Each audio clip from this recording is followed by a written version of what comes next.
pain and suffering do not disprove the existence of God. A little sip of my coffee. I'm so thankful that you're able to be with us today. May God bless you. Suffering, pain, sadness, brokenness does not disprove the existence of God. It only disproves the existence of a God. Small g, small G-O-D, of a God who doesn't allow pain or suffering. But whose God is that? It's not our God. It's not our God. It's not ours. Ours promised it. Ours says it's going to happen. Men will persecute you for my name's sake. And people leave the church because they've had a bad experience in church. Me too.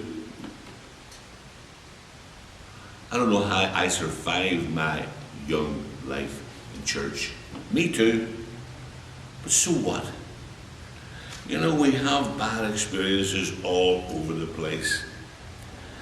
And the way forward is not Jesus, yes, but church, no.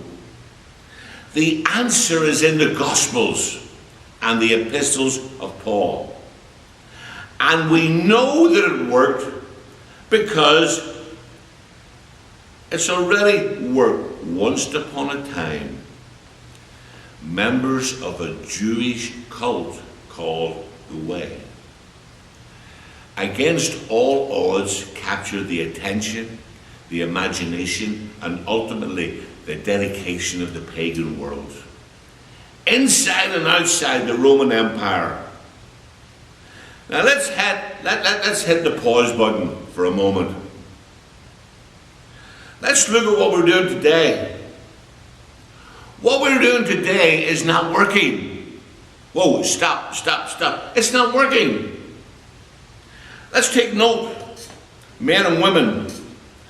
Back in the day, back in the New Testament, they were credited with turning the world upside, the known world, upside down. What did the first century Christians know that we don't know? What was it that made their faith so irresistible, so compelling?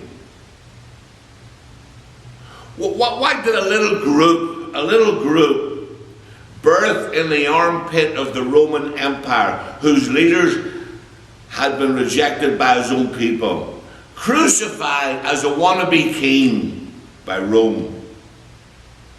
And he survived in the face of overwhelming resistance. And the same upstart religion would be embraced not only by the Roman Empire, but by the then known world. Why was it so irresistible? Historians today have pondered these questions, and I don't understand how it all came about. But many have reached the same conclusion. Something happened in the first century that resulted in Christianity spreading like one of those Japanese flus, one of those diseases that flies all over the place. There was something about their faith, first and second, third century. And believers were attractive to those outside. They were irresistible. Between the Jewish temple and the Roman Empire, the Jesus movement, which should have been buried right alongside its founder, but it wasn't. At that moment, Christianity spread like wildfire all over the world. 1,500 miles away, tourists were snapping pictures of the Temple Mount. Rome was adorned by crosses. Jerusalem was filled with Christian tourists. 2,000 years later, the cross that symbolized the Roman Empire, now symbolizes the power of God. It's all about Calvary. Something happened at Calvary that changed my life, that transformed my life, that made me a new person, a new creation, a new entity. Rome and Jerusalem were connected at the hip by the church. The cross today symbolizes the power of God. But how did it happen? What can we learn from this? What can we learn from this? Just read Matthew, Mark, and Luke, and John. The crowd surrounded them. And every chapter there was a multitude of people seeking to get a glimpse of the sincere, compassionate Son of God, Jesus himself. And Jesus was irresistible. Jesus had a magnetism that drew people to himself. And this is why he said to us today, if I be lifted up from the earth, I will draw all men to myself. Lift them up.